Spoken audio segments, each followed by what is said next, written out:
troisième manche du third phase of the Spring Challenge. We're going to talk about mobility. Transporting and moving people around will be totally different in the future as compared to what we have today. So what will be the products and services linked to these new mobilities? Well, you'll discover 5 of these in English because as the other startup pitches, they will be delivered in English. Donc notre premier participant. Hello, Paul. Welcome. Hello. Alors, Paul, you represent ALKALEE. It's a startup that provides a software solution for connected and autonomous vehicles. You now have 3 minutes to tell us why that matters. Véhicules autonomes et connectés. Vous avez 3 minutes pour nous dire pourquoi c'est important. D'accord, très bien. Okay, so je vois pas le timer. ALKALEE is a CEA spin-off, inheriting from a large innovation program with car manufacturer Renault. So the team that runs the company is both experimental and complementary. We work with an advisory board that has an international grade magnitude. And together we work to bring the major actors of the industry, of the vehicle industry, the ability to tackle the challenges of the new mobility. So there is a disruptive value shift between now and the future for the vehicles. The perceived value of the vehicle is moving from equipment to software and content. And so this means that the main driver to buy a vehicle is now more and more about passenger comfort and driver assistance features.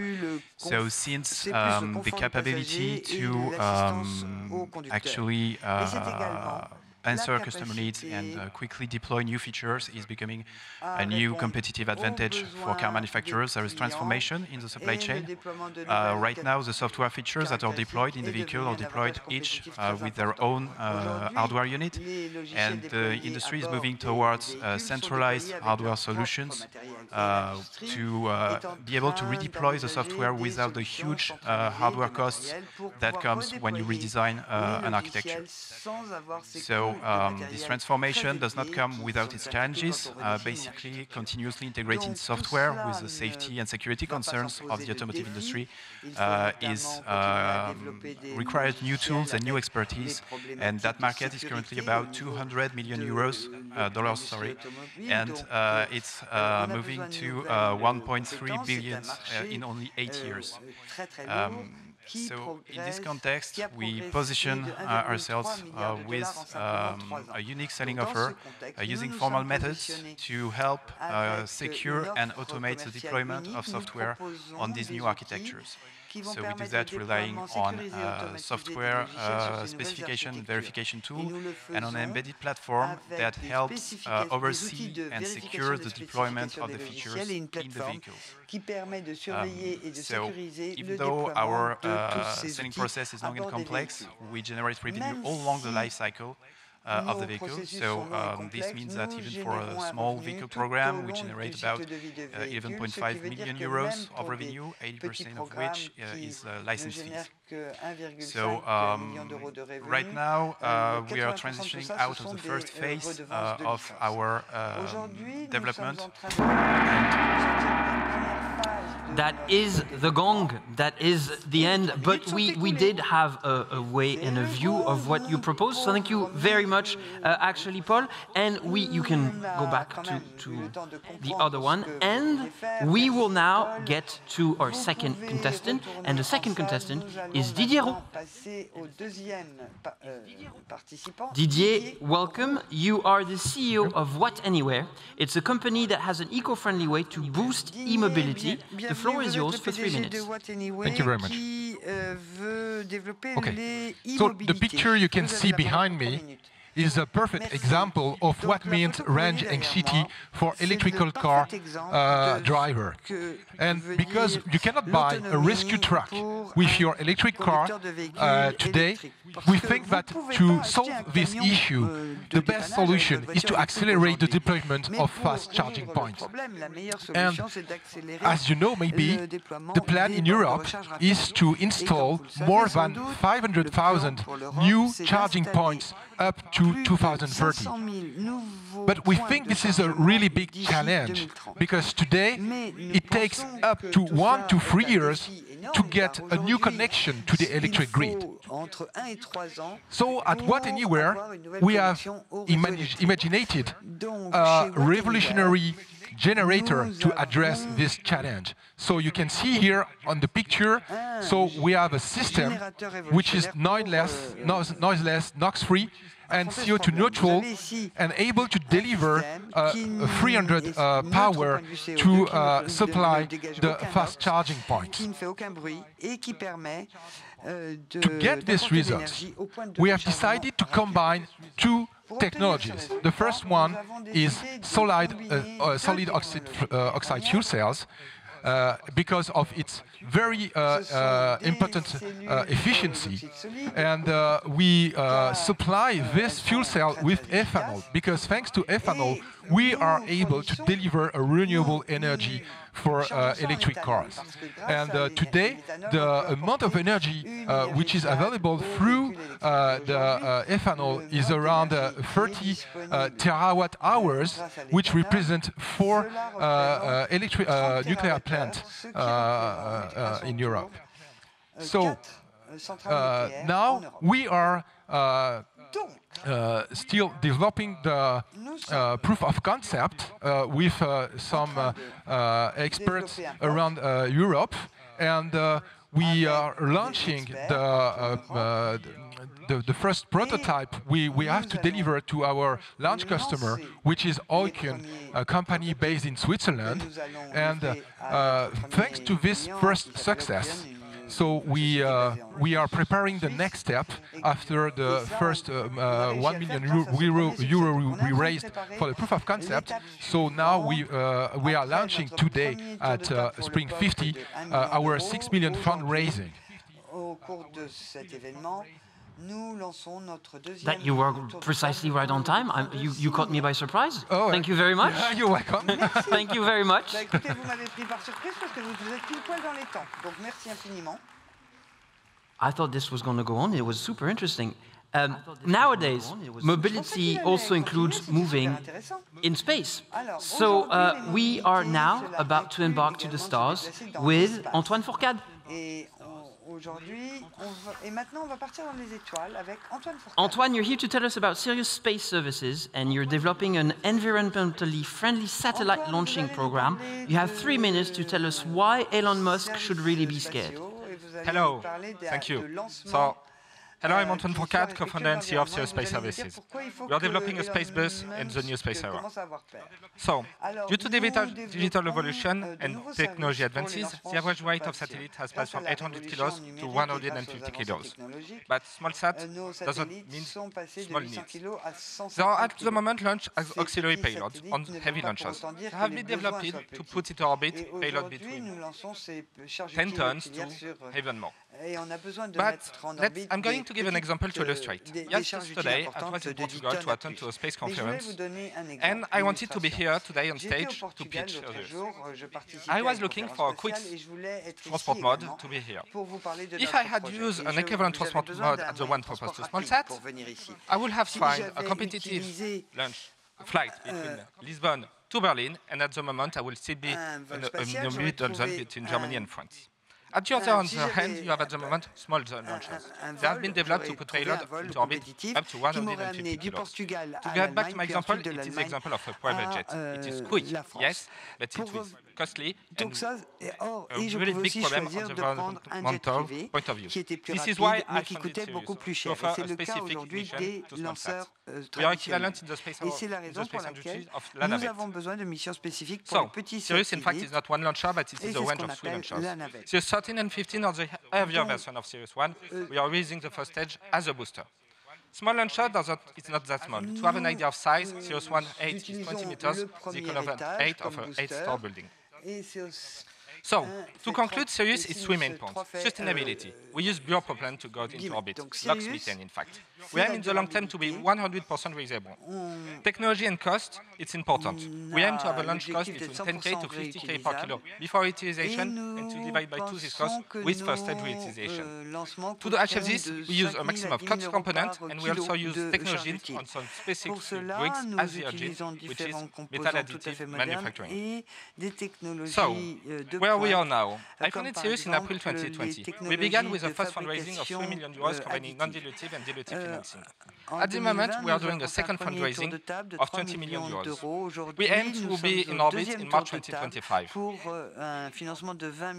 So our team is at the moment 45 collaborators coming from the major space industries. We also have a combined team with 2 major space carriers. We have a scientific board and a strategic board in order to develop the first viable commercial launch. So thank you for your attention. I hope to see you today on our booth.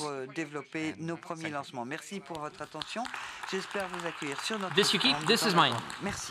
Thank you very much, and we now welcome our fourth contestant, and this is Benoît Maisseux. Hello, Benoît. Benoît, you're here to tell us about WERENODE, and you have 3 minutes to tell us how you are Uberizing the electricity vehicle charging business. The floor is yours. Thank you. Hello everybody. So, WERENODE unlocks peer-to-peer electric vehicle charging thanks to the blockchain. So, as you know, the electric vehicle market is booming. The EV charging infrastructure is trying to follow up, but as every EV driver knows, there are many problems. The networks lack interoperability. They are fragmented. People carry around sets of badges and passes to use for each operators in need. And paradoxically, the deployed infrastructure is often grossly underused. To solve this, we propose to leverage private and destination charging points that are currently unused. To achieve this, we build an open and decentralized marketplace for EV charging. We use the blockchain as a tool for traceability and simple payment, allowing native interoperability. We chose Tezos as a green blockchain with very low operational cost and very low energy impact. So back to the market, you know, it's a huge and very dynamic market with more than 35% annual growth. Currently, there are also mandated targets announced that confirm this up till 2030 and later. The competition is scarce on the blockchain for EV charging, and there is no competitor right now for participative blockchain EV charging. We have developed our minimum viable product. We have an iOS and Android mobile app. We have our own servers to handle all the blockchain transactions and to handle the connectivity for the charging stations thanks to CPP protocols and IoT technologies. Our value flow, so we have a commission-based value flow. We earn money for each transaction that is made between the customer, the guy who charges the EV, and the supplier, the one that shares his charging station. Currently, we are seeking funds, of course, to start our operational development. We need 700K for 2022 and more than 2 million in 2023 to have our ambitious targets of more than 50 million turnover in plus 5 years. So here is the core team, myself and François CHIRON, CTO, with an expert in IoT and payment. I have a background in radio communication and automotive industry also. So we have currently received the label B-Hub, the European label B-Hub for innovative blockchain companies, and we are incubated in Central Supélec, right close to here. That's all for me. Thank you very much. This is yours. This is mine. Thank you. Thank you very much. And we will finish this sequence with Raphaël JATTEAU. Hello, Raphaël. This is for you. We talked a lot about moving vehicles so far, but your startup COCOPARKS actually focuses on curb management issues. So, park it. Thank you. Hello, Spring 50. So today I'm going to talk to you about the curb. The curb is this huge space along our streets where things stop moving. These ranges from the different types of mobility, bikes, cars, scooters, to delivery vans and garbages and many other things. And the big problem about the curb is that there is an increasing pressure on the curb that generates a lot of chaos in our city centers. This is actually the main issue in city centers that slows down the development of businesses and the development of mobility. This chaos translates in situations like electric vehicles that cannot access their recharge stations, delivery vans making unsafe deliveries, double parking, to bad user experience for new users of micro-mobility modes that cannot find a place to park. And the pressure will keep increasing and increasing in the next years. And the problem behind that is that there is no data and no tool to manage the curb efficiently. COCOPARKS brings a solution to that problem with the first turnkey curb management platform. This platform is based on 3 components. We created the COCOSPOT. We install it in 10 minutes on lampposts. And this is the most efficient detector of curb and parking events. It is based on low-energy AI analyses that are performed 100% locally inside the box. This makes the COCOSPOT 100% respectful of privacy. It is plug-and-play with a SaaS platform to steer and manage the curb in real time. And it is plug-and-play with a mobile app and display signs in the city so that citizens can use the data that we create. As an illustration, we were able to prove in this setup in Bordeaux that these delivery areas were used 75% of the time by cars instead of delivery vans, creating double parking, blocking a bus corridor during 7 hours in 2 weeks. This is a huge market opportunity because every city of more than 10,000 inhabitants needs to take control of its curb to further develop and reduce emissions. It's a 30 billion euro global market, not even counting the connections with mobility as a service, with self-driving cars and so on. We already achieved a lot. We won our first public tender. We deployed the solution in multiple cities. Our first client actually asked for an extension of the solution, which is great. And we are positioned as the go-to solution with some leading integrators. We're able to do that because we have an amazing team of talents, 9 people at Station F on the Paris-Saclay. I was by myself 2 years ago, now we are 9. And if you're willing to support the development of the new standard for curb management, to make our cities greener, smarter and safer, please vote for us.